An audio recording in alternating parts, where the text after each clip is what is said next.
Hi, Dr. Reagan Robertson, CCO of Productive Dentist Academy here, and I have a question for you. Are you finding it hard to get your team aligned to your vision, but you know you deserve growth just like everybody else? That's why we've created the PDA Productivity Workshop. For nearly 20 years, PDA workshops have helped dentists just like you align their teams, get control of scheduling, and create productive practices that they love walking into every day. Just imagine how you will feel when you know your schedule is productive, your systems are humming, and your team is aligned to your vision.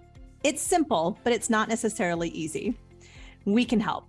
Visit productivedentist.com/workshop. That's productivedentist.com/workshop to secure your seats now. Welcome to Investment Grade Practices Podcast, where we believe private practice dentists deserve to get the lifestyle today while building an asset for tomorrow. Join your host, Victoria Peterson, to design the practice of your dreams and secure your financial independence. Let's get started.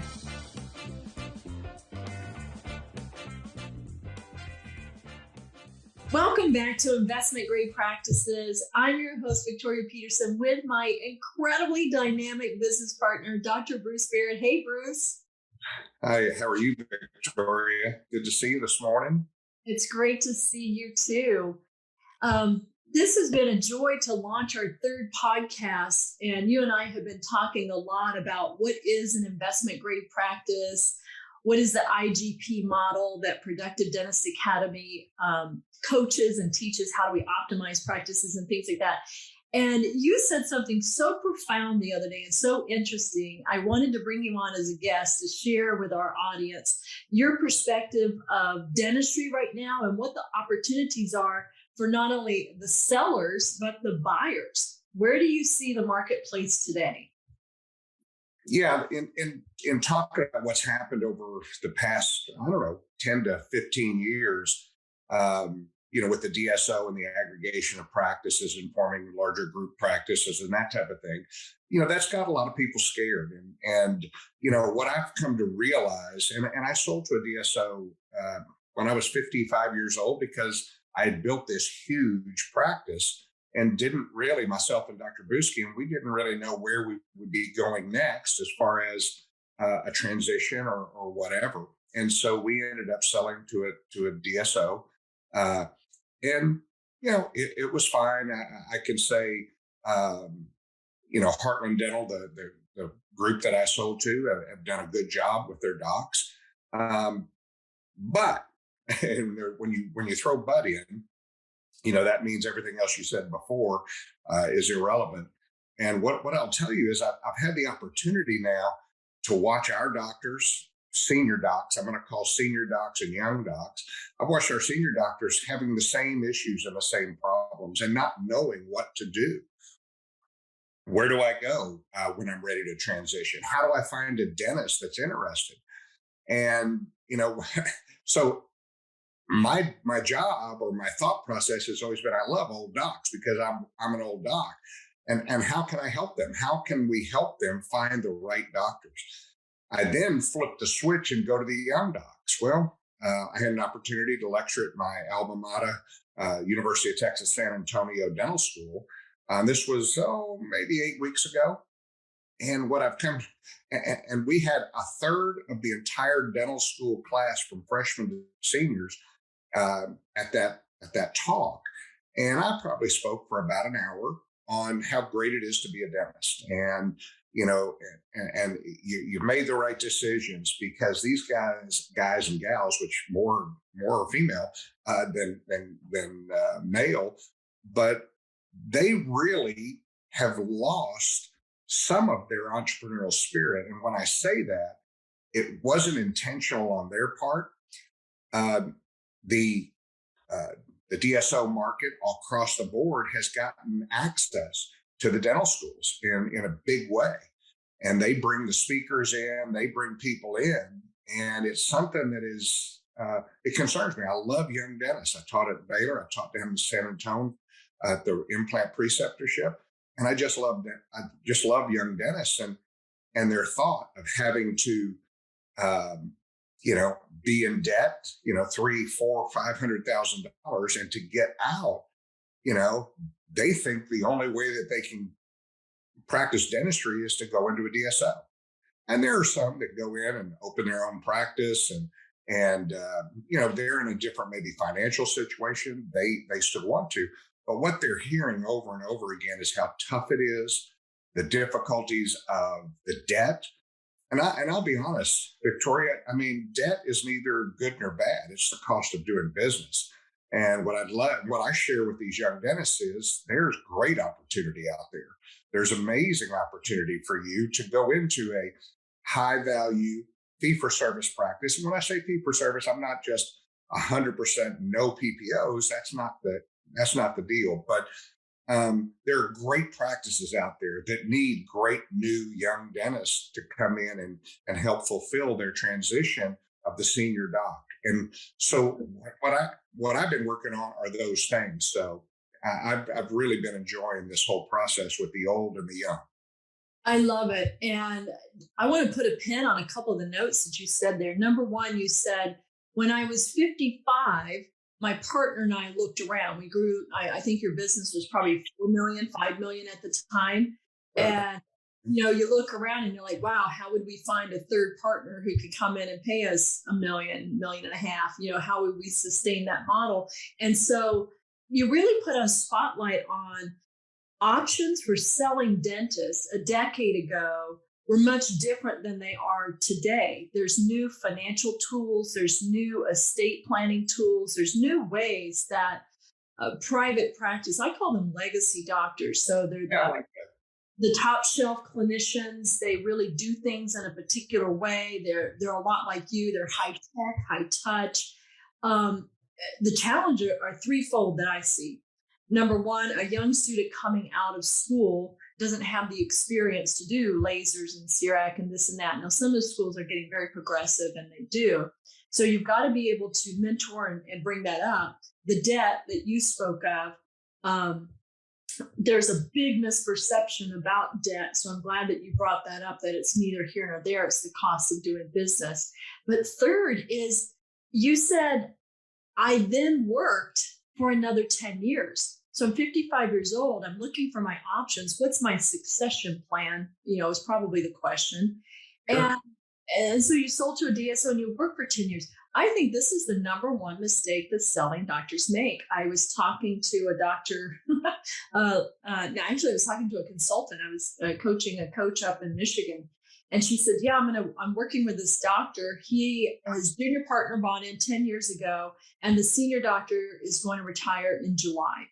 This is January. He's going to retire in July, and they haven't told the team, and they haven't started searching for a candidate.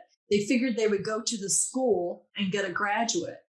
And I said, well, first of all, he won't retire in 6 months unless he's walking away and just throwing the keys. It's just impossible to get someone onboarded, integrated, and get through the paperwork in 6 months. So you made a really big point. You got to start thinking about this 10 years in advance. So if you're 50, it's not too early to think about, where am I going to be when I'm 60, 65? Do you think? No. I mean, you always begin with the end in mind, and it doesn't matter what age you are. If you're setting goals, like we do at Productive Dentist, and like I've done my whole life, I'm setting, 1 year goals, 5-year goals, and then longer projections of where do I want to be in 10, 20 years. And it's important to have that end in mind, not that you're ready to end. I would start this process very early on. I see a lot of young doctors in their, I'm going to say late 30s and even into their mid 40s that are selling to DSOs because the offer is more than they ever thought they would get for a practice. Unfortunately, if you look at your revenue that you're going to receive, it's very different when you're in private practice and you're in control as opposed to in a DSO environment. You might be making 25%, 28%, or 30% of what you've been doing. But when you were running your own business, you were taking home 40%. That doesn't sound like a big difference, that 10%, but trust me, if you're a producer and you're a great dentist and you're not planning on retiring for 15 years or 20 years, then it's huge dollars difference. And so what you ended up doing is passing the passing the buck to, let them run my practice, which that really doesn't happen. You're still going to be running it, but you're also going to make less revenue. People say, yeah, Bruce, but I got $1 million. Well, $1 million in 2000 was pretty well, was really nice. Today, by the way, that's worth about 510,000. So, unless you have a really good plan on what to do with that million, and you can turn it into a great return of 8-10% over, yearly, then you don't have any business selling your business. And I would much rather see us bring in young docs into that environment that are trained, that are good businessmen, that also have an entrepreneurial spirit, that want to be in their own practice or in a small group or even a large group, which we're going to see more and more of. But you're bringing in these dentists to help, and with the opportunity for them to be able to buy in and the old guys transition away, the money's available. Hey, I thought of a new phrase the other day, Bruce. What's that? The OG meets the IG. The OG, the old guy meets the Instagrammers. Yeah, okay. Well, that makes sense. OG, IG talk, and then I think what I love in the conversations, and you and I are going into and I hope every listener does this. Bruce and I go into executive strategy and planning every year, even though we're talking every month, every week. We set aside 2 or 3 days where we work on the business and we look at who are we today, where do we need to be tomorrow, what's happening, and our entire company is pivoting because of that into this language of how do we build an investment grade practice? And you're really putting a great spotlight on the fact that when you get burned out as an owner, and trust me, you and I have both been burned out more than once. Sure. Thank God we got each other, because we fire each other up, right? But what are your options? So you've invested in yourself, your clinical education, and really that's where the G and IGP comes in. Is it's time to grow the value beyond yourself, into your team, into your associates. I saw a transition performer the other day, a doctor selling his practice, and I cringed because I know what I know and I know what you know. And the broker said, basically, don't pay attention to last year's revenues. They were down because the doctor chose to have a little more life balance for personal reasons. He cut back from 20 days a month to 17 days a month. We've convinced the owner doctor to work 20 days a month for the next 4 years. Therefore, the revenues will go up. And I just I bursted a blood vessel, because I thought, that's what building an investment grade practice is all about. I get to live my lifestyle. I get to choose it. And I did the math. All they did was they took a doctor who was producing $5.10 an hour, added 3 more days to his schedule, and now he's going to produce $4.26 an hour. He's not going to increase productivity. You just don't. So thank you for being here today. What would you tell young dentists that are out there? Let's say that they graduated and they've been, honing their skills and getting their speed up. How do they find high quality? Because there's, that end of the equation too. Young associates getting burned by going into practices where the doctor doesn't delegate. They promise partnership and it doesn't happen. What encouragement would you give them? It's first of all, what I would tell somebody, a young dentist just getting out of school, is the same thing I told myself 42 years ago. I said, I want to learn more. I want to learn everything I can. I want to become clinically, I want to become a master, and I want to know how to do full mouth rehabs. I want to know how to place implants.